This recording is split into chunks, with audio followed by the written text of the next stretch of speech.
It's compute. All right, welcome, welcome. If you're watching the replay, let me know you got the replay. But I want to do these trainings so that it helps you with achieving your goals, keeps you more on track, and just gives you reminders so that you understand why you're doing it. But the idea is that you maintain your results so that you don't fall off the wagon. So therefore, these trainings are meant to support that. Now, as the group grows, obviously, I want to do more weekly trainings.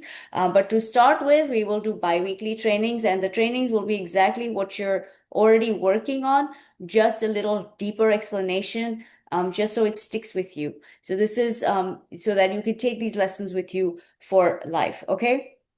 All right, so here's the today we're going to talk about the most obvious thing, portion sizes, because that is the first thing that you want to work on to lose weight, okay? Because everybody's portion sizes are what causes the weight gain.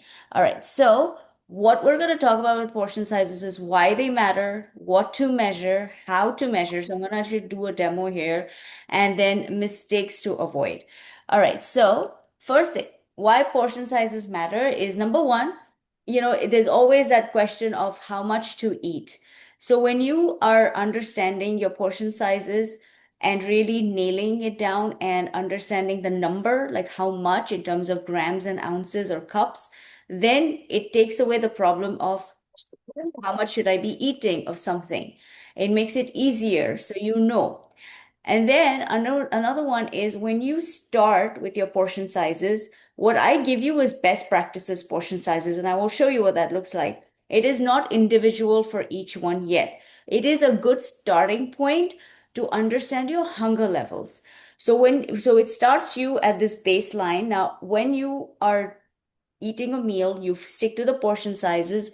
Then what happens is after that, you can either eat a little more if you were hungry or eat a little less if you got too full. So they really help you understand your hunger levels. A lot of us are not good with understanding that intuitively. We need something more concrete, something more dialed in, something which is indisputable for us to be able to make that change. Does that make sense? Okay. And after you eat a meal, you will typically be asked by me, what are your hunger levels like? The reason being that after you eat a meal, I want to know, it's called biofeedback. I want to know how you're feeling. What I'm looking for from you is I'm feeling 80% full. I'm kind of feeling light. And then it'll be like, if you can eat more, would you? And if you say, yeah, a little bit more, then that tells me that you've hit that level. But if you're like, no, I'm so full, I can't eat a bite more, that tells me that you ate a lot, like you ate to that maintenance level. We don't want to be there. We want to be little under. We want to be light. Okay. And if you're like, I ate this meal, I'm hungry, it's 30 minutes ago, I ate it, I'm starved, I'm very hungry, that tells me that you did not eat enough. Okay. So ideally between meals, your goal should be that each meal should keep you about full for about 3 hours. If you can do that, that means you ate a wholesome meal. If the meal is making you hungry within an hour, then that means that you need to eat a little more of foods that are filling you up. So that doesn't mean that you eat more rice. It just means that maybe what you ate with your protein and fiber was not enough. Okay. And then over time, once you get used to these portion sizes, the beauty of this is when you eat full, instantly you will know, especially when you eat out instantaneously you will be like, this is very heavy for me. It gets you in touch with your hunger cues, and that is most useful when we travel. When we travel, we pay attention to our hunger cues. We kind of get more and more in touch with how full or hungry or truly do we want to eat, or do we think we're hungry. It gets you in tune with that really, really nicely. Okay. You're not going to be counting your, how much you're eating for the rest of your life, obviously. The goal is for this to get you there. This is a stepping stone. Okay, so intuitive eating is the end goal. But to get you there, it is important that we measure out and we understand how much we're eating first. And of course, when you dial into your portion sizes, you lose weight, you lose the fat, whatever your goal is, right? Your digestion improves when you're not eating so too much either. Okay. So that's why these portion sizes are absolutely key. Another bonus one is that, if you want to eat a snack and it's like one of your, for example, chivra, you want to eat it and you're like, I don't know how much to eat. And what if I overeat it?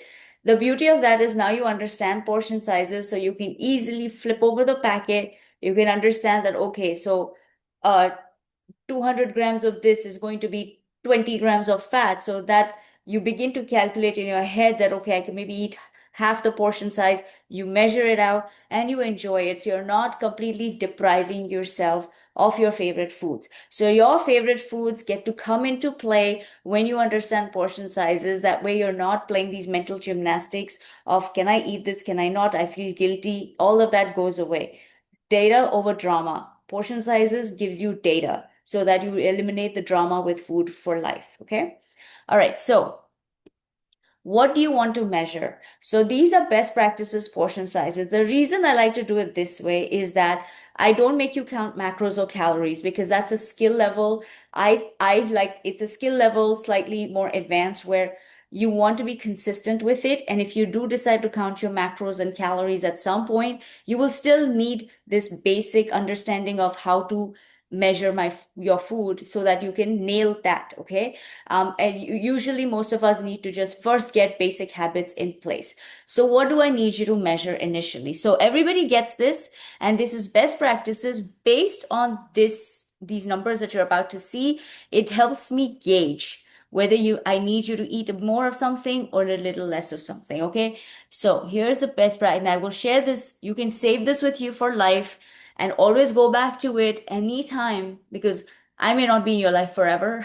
I'd like to be, but I'm not. So this gives you like, oh God, I had this long holiday or I was sick for like 2 weeks and I don't know where to start, how much to eat. It always takes away that guesswork because you can have this data and this will be evergreen for you. Okay. So these are, if you notice, there's columns. All right. So if you watch the color coding, there are low calorie fillers. These you just keep eating because nobody overeats carrots or cucumbers. It's just not that tasty enough. Let's be honest. But they're good fillers at very low calorie. Okay. And then we have certain lean sources of protein. So in here, there's tofu, tempeh, those kind of things that come into play. And how much of it is, I give you a range because some days you may be hungry, some days not so much.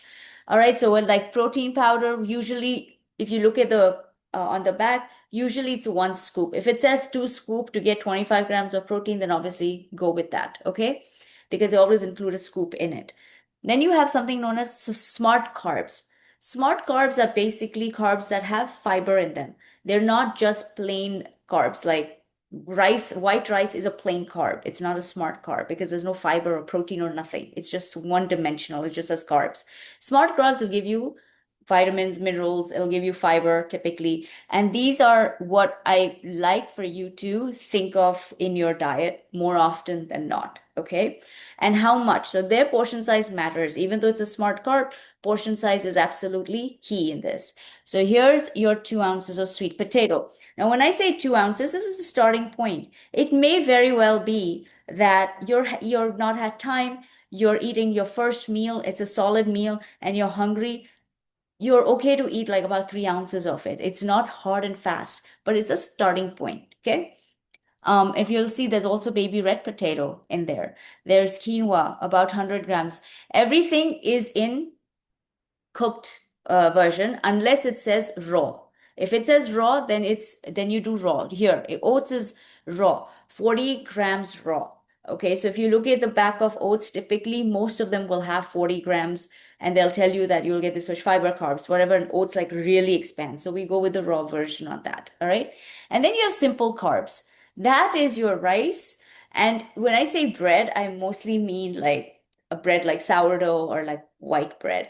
I like Ezekiel bread, which I would put into smart carbs because it gives you good dosage of fiber and it's sprouted. But we're talking pasta. Like the other day, I just made pasta and I had it. But the beauty of that pasta was that I had added a sauce made of protein in it. So it was a protein rich sauce.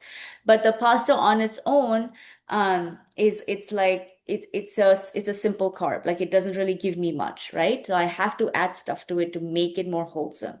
Now, as far as healthy fats go, you've got avocado, coconut oil, ghee, all of those things are a go. They're good to use. There, be mindful of how much you use because 1 gram of fat is 9 calories, whereas 1 gram of carb is 4 calories. 1 gram of protein is 4 calories. So fats are very easy to over consume. And your basically your food, fats should be the tiniest portion that comes that is on your plate. So the cooking oil, most Indian food is used is cooked, right, in oil. So you want to make sure you're mindful of how much oil you're using in your food. And most of us make sincere attempts that, oh, I don't use a lot of oil. But when you really do measure it, then you know how much you're using. Otherwise, it's very subjective. That I don't use a lot and someone else says I use very little. It's very subjective. It means nothing. It means nothing when you say I use a little or I use 1 spoon. It is absolutely irrelevant. Okay. And then as far as your veggies go, I am a big fan of you just eating your veggies. If you don't want to measure that, don't.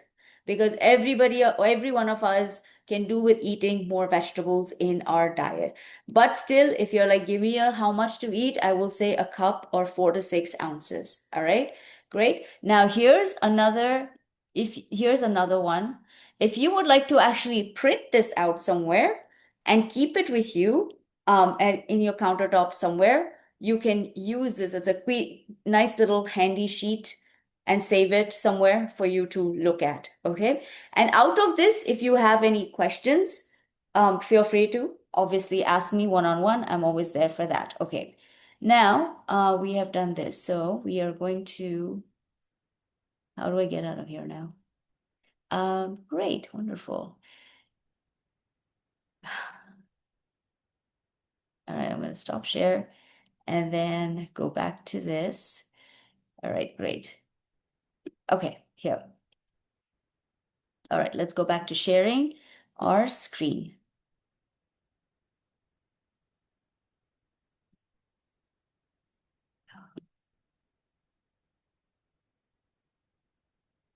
Yes, okay.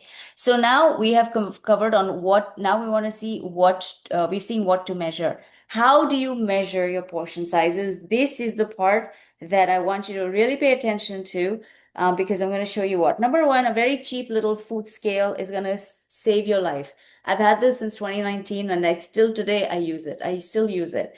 So this food scale, you're going to use it for ounces mostly and grams, okay? I found this at Walmart for like 10 bucks. Keep it handy. It is very, very useful. Now, when I say 1 cup of something, I am not talking about a cup. I'm talking about a cup, a baker's cup. A baker's cup is 1 cup. Okay. So, when somebody is baking a cake, and they tell you 1 cup, and they're very systematic, very specific that it has to be a cup. So for cake, we measure by cup and we're exact, and we like make sure that it's a flat cup, and that's exactly what you're doing with your food. All right. So when I say cup, it needs to say 1 cup on it. So make sure you have this and you use this. I think everybody has it, and the measuring spoons, which comes handy with it. Now, the reason I love this is because when you do 1 teaspoon, this is 1 teaspoon of oil, and you pour it on your pan, you really notice like, wow, that is actually a generous amount. Okay, so 1 teaspoon of oil is amazing. You want to it just gives you an awareness that, oh wow, okay, so I don't need to use more than 1 teaspoon. So certain vegetables don't need as much oil, like water dense vegetables like zucchini, turi, kaddu, those don't need as much oil, whereas vegetables like bhindi or like potatoes, which is a root vegetable, may need a little extra oil. So if you're aware, you know that, okay, I'm using the right amount of oil for me, and I know how much oil went into my diet. This will come in handy when you do start counting your macros. If you do decide to, you don't have to, but if you do decide to, it will come in handy to know this. Okay. So these are must-haves, ladies, in your kitchen, and to use at least in the initial phases. When I say initial phases, I'll be honest with you, the first 30 days, if you nail it consistently, you will notice a big difference and you will get used to the portion sizes that you will want to keep measuring it to make sure that you are getting it right because it just takes away the guesswork completely. That's why I'm a big fan of measuring, and I don't measure everything, but like with rice or my protein, I do. The other thing is when you measure, you make sure you're eating enough of the things you need to eat. So you're eating enough of vegetables when you like 1 cup of this vegetable. If I made you eat this now, you'd be like, whoa, okay, I definitely don't eat that much. And it's a big eye opener because the first time I measured and I did 6 ounces and I was like, damn, that's a lot of vegetables. So I thought I was eating enough vegetables until I measured it. And I was like, okay, so this makes sense. So you eat enough of the things you need to eat and then you understand that you don't have to demonize food, you just reduce it, and you know how much of it you need to reduce to enjoy it. For rice, for example, rice is a big example. So many of us give up rice. Instead, now you know how much of rice to add to your plate, so you don't have to completely take it off your menu. All right. Some of the mistakes I need you to avoid is number one, estimating portion sizes. I've seen far too many clients, they do the measuring one first 2 weeks, then they go off it, and then they're like, weight is not budging. And then when they ask them that, did you measure? And they're like, no. We none of us are very good at eating intuitively. It takes time to get there. The end goal is that, but this is the starting point. Okay, this just accelerates you to get you to the point of intuitive eating. Number two is inconsistencies. Like someday they measure, another day they don't, a third day they measure something, and then fourth day completely forgotten. So please be consistent. Like I said, give it a good 30 days. All right. And then ignoring the biofeedback. So I don't want you to get emotionally attached to this stuff. Once you finish eating, you've measured, you finished eating. Now you're like, okay, how do I feel? And you pay attention for like 30 minutes. You kind of pay attention. Like, okay, I'm feeling light and nice. Great, awesome. So the goal is you measure, you eat, and then you still pay attention to how you're feeling after eating, because that is the true signal. That is what we're looking for. Okay. So don't ignore that. Like, don't get too attached to just this and just keep focusing on this. This is meant to help you to understand those inner hunger cues and to help you regulate it better. And finally, not using standard tools. Like, I cannot tell you how much it annoys me when people say, oh, I just did 1 cup, and the cup is like something random, or it's like 1 spoon, and it's like the spoon you used to eat with. I'm like, no, when I say one teaspoon, I mean 1 teaspoon. Or when I say 1 tablespoon, this is a tablespoon. It is not the spoon that we use to eat our soup or something with. Okay, use the standard tools. All right. One more thing is when you use oil as a spray, I like this, but please understand that this is not a completely 0 calories. It is 0 calories for 1/3 of a second of a spray. No one's timing a third of a second. I don't even know how to do it. So when you use this, I've seen people do like a lot of this and think it's zero. It's not. Just be very, spritz it lightly. Okay, spritz it lightly. And what I do is I use a brush and I just sort of brush it out so I know. Okay, so don't go crazy with this either, where it's like, it's 0 calories. This is like crazy, you spray. Don't do that. Don't make that mistake. All right, here's an additional resource. This is a video where I actually go through the entire plating process, but more importantly, I also show you a few plating methods so that you can actually help. I think it's in here. Yes, I do. And this is the balance plate method. So watch this. I'm going to give you this as well so that you can watch it. Okay. All right. And do we have okay. And then, right. All right. And then what do we have? I think that's it for the training. All right. So that is on portion sizes. Now I am going to stop the recording now and